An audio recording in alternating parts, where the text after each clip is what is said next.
Bienvenidos de nuevo a Negocios Televisión, bienvenidos a las noticias del día. Miramos de nuevo la actualidad, las últimas horas, por supuesto, contándoles los ataques que han tenido lugar por parte de Pakistán en Irán, precisamente con Irán en el foco, sobre todo por sus ojivas nucleares. Enseguida les contamos de qué va esta cuestión.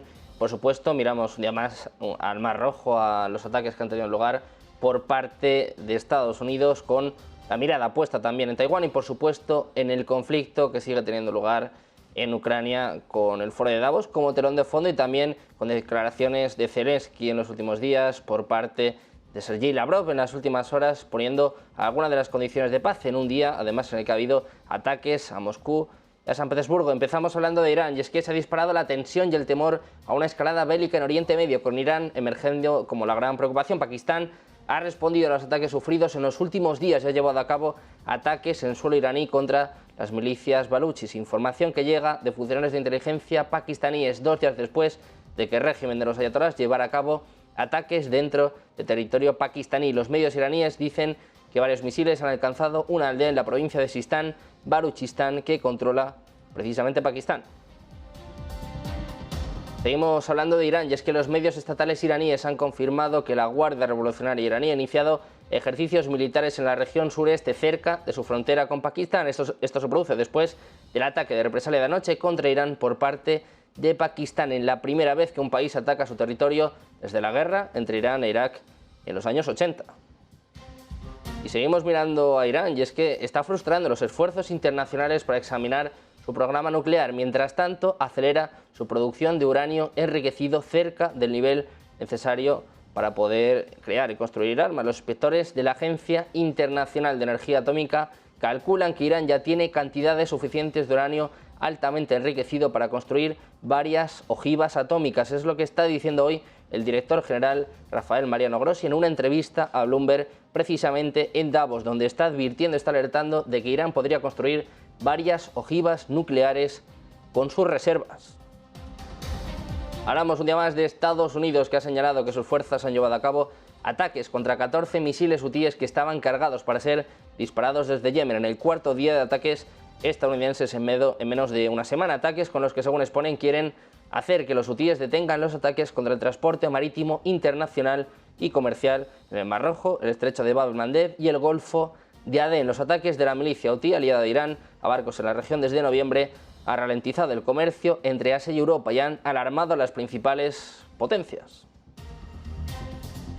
Seguimos mirando a Estados Unidos. El primer ministro iraquí se ha burlado este jueves precisamente de los esfuerzos de Estados Unidos por frenar la campaña militar de Israel contra Hamas y diseñar planes a largo plazo para un Oriente Medio más pacífico. Señala que los líderes israelíes no están de acuerdo. En comentarios en el Foro Económico Mundial, Mohamed Sia al-Sudani ha desestimado en particular los comentarios anteriores más esperanzadores del secretario de Estado Antony Blinken sobre cómo la crisis que se desarrolla en la Franja de Gaza podría ser una oportunidad, dice Blinken, para volver a encaminarse hacia una solución de dos estados en este conflicto. Blinken, que estuvo en Davos este martes y miércoles, también enfatizó en que hacerlo debería implicar esfuerzos más amplios para mejorar los lazos de Israel con los países árabes, que la han rechazado durante mucho tiempo. Dice Sudani que lo que ha dicho el señor Blinken no es nada nuevo, que básicamente todo el mundo ha dicho lo mismo. Además, apunta que el gobierno israelí rechaza lo que dice Blinken. Incluso el escenario de posguerra es rechazado por los israelíes.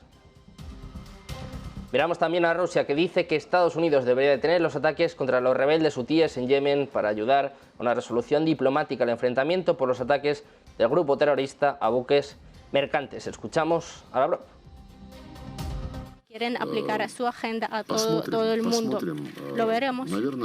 Tal vez la vida tendrá que enseñar algo a nuestros colegas occidentales, y los países de la región deben insistir en que ellos son que van a vivir aquí, y para ellos la seguridad de todos los estados es la decisión final que necesitan. Nadie puede prohibir nada, pero la decisión final deben tomar. Dice Lavrov que lo más importante ahora es detener la agresión contra Yemen, porque cuanto más bombardean los estadounidenses y los británicos, menos dispuestos están los hutíes a hablar. Seguimos mirando a Israel, hablando en el Foro Económico Mundial en Davos, en Suiza. Ha estado hoy precisamente el presidente israelí Isaac Herzog, que dice que los israelíes no son capaces de pensar en un proceso de paz con los palestinos en este momento. Escuchamos, Herzog. Mirar hacia el futuro.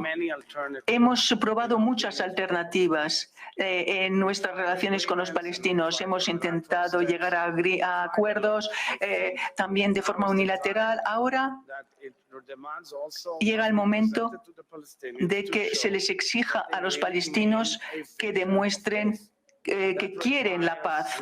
Esto requiere que se reforme la autoridad palestina y no podremos volver al antiguo ritual de siempre donde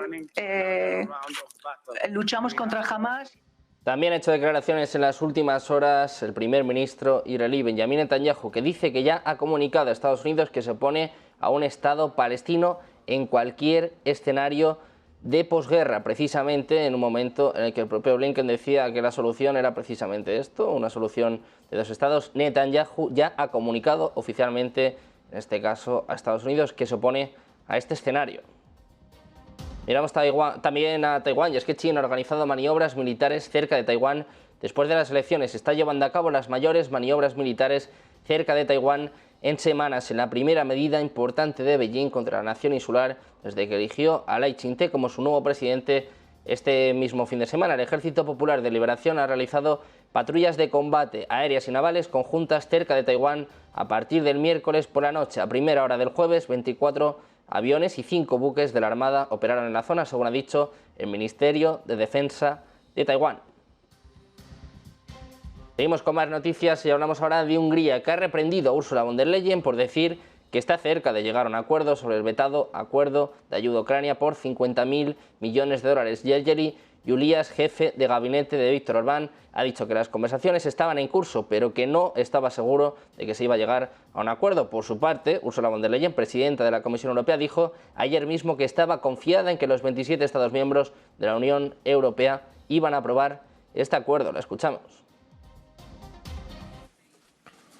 Hay 20.000 millones que siguen congelados, por razones que incluyen dudas en cuanto a los derechos LGTBI, la libertad académica y los derechos de asilo. Algunos por el mecanismo de condicionalidad. Seguirán estando bloqueados hasta que Hungría cumpla todas las condiciones. Mientras...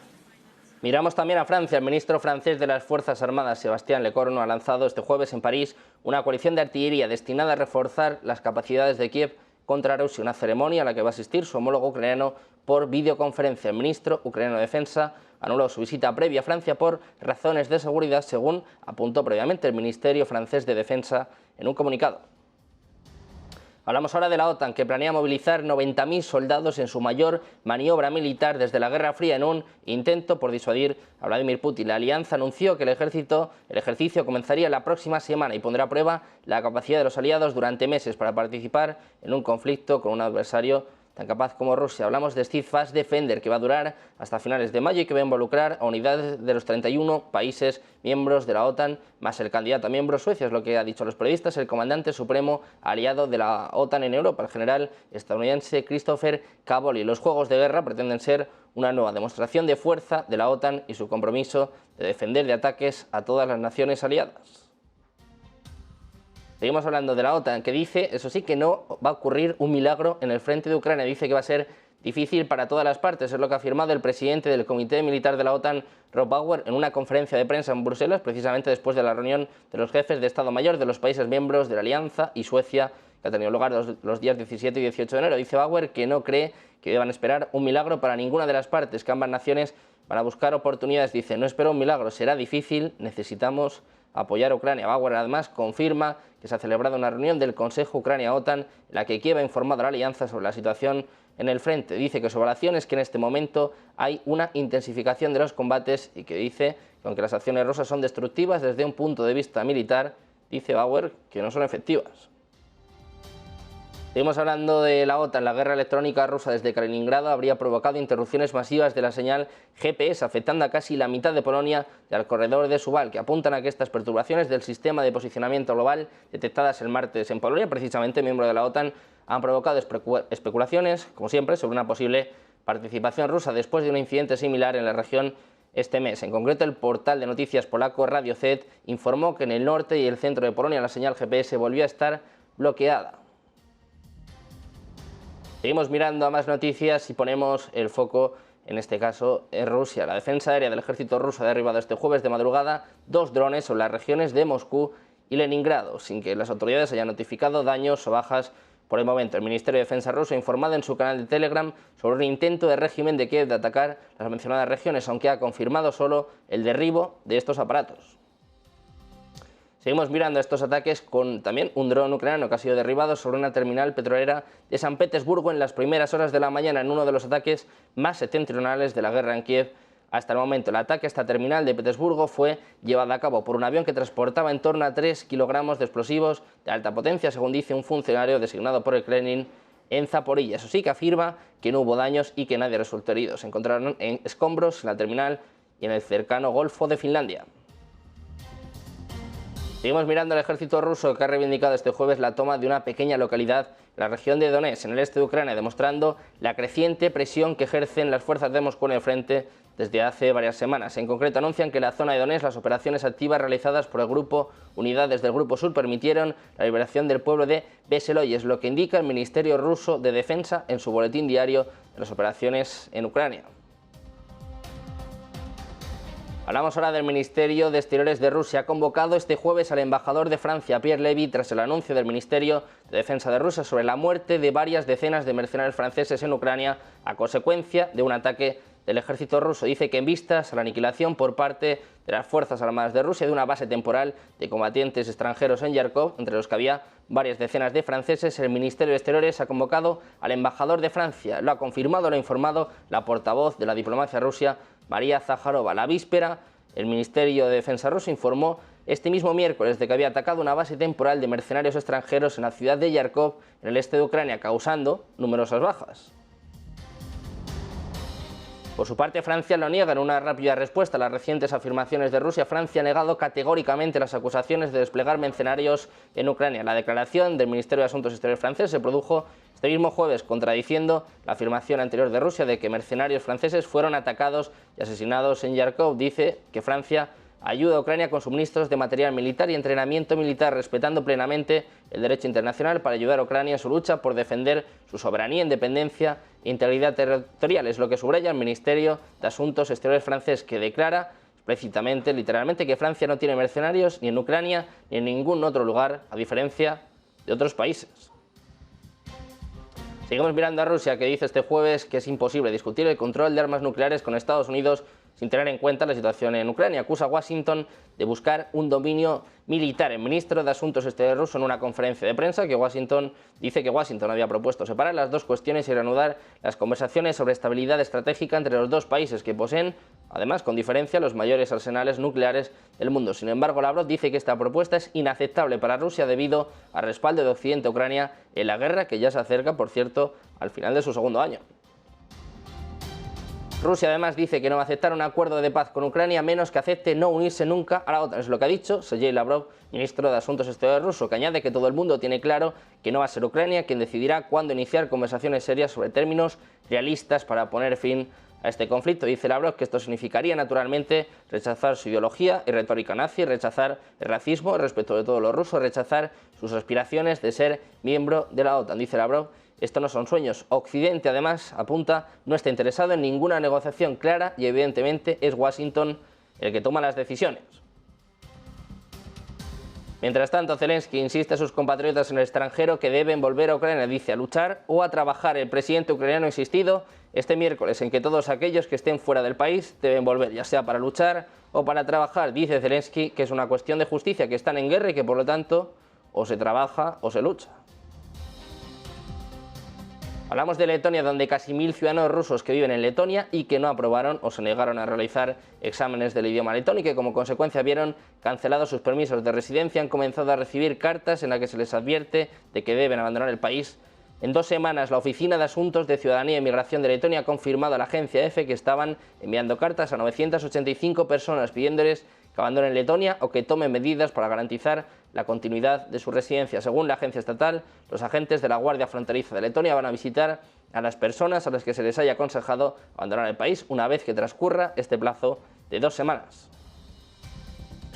Miramos ahora a los BRICS. En más declaraciones de Sergei Lavrov, que dice que el hecho de que haya cerca de 30 aspirantes a unirse a los BRICS pone de relieve el futuro prometedor de la integración con miembros globales. Es lo que ha asegurado el ministro de Asuntos Exteriores ruso, aludiendo a que, teniendo en cuenta que más de 20, incluso más cerca de 30 países están interesados en acercarse a los BRICS, ven un futuro muy brillante para esta integración con miembros globales. Además, precisamente el propio Lavrov dice que al ser una estructura global supranacional, los BRICS encapsulan la riqueza del mundo multipolar. Por último, miramos a Brasil, donde la Policía Federal ha registrado el despacho del diputado bolsonarista Carlos Jordi, del Partido Liberal, líder de la oposición al gobierno de Luiz Inácio da Silva, en la Cámara de Diputados. Según informa la policía en un comunicado, la operación tiene como objetivo identificar a las personas que planearon, financiaron e incitaron actos antidemocráticos ocurridos entre octubre de 2022 y el inicio del año pasado en el interior del estado de Río de Janeiro. La policía brasileña lleva un año ya investigando el intento golpista del pasado 8 de enero de 2023, protagonizado por miles de seguidores del expresidente Jair Bolsonaro, pero esta es la primera vez que registra presencialmente el despacho de un diputado bolsonarista. Pendientes, como siempre, de todas las noticias, de toda la actualidad geopolítica, no se vayan, porque enseguida, precisamente, repasamos la actualidad, enseguida comienza Todo es Geopolítica en Negocios Televisión.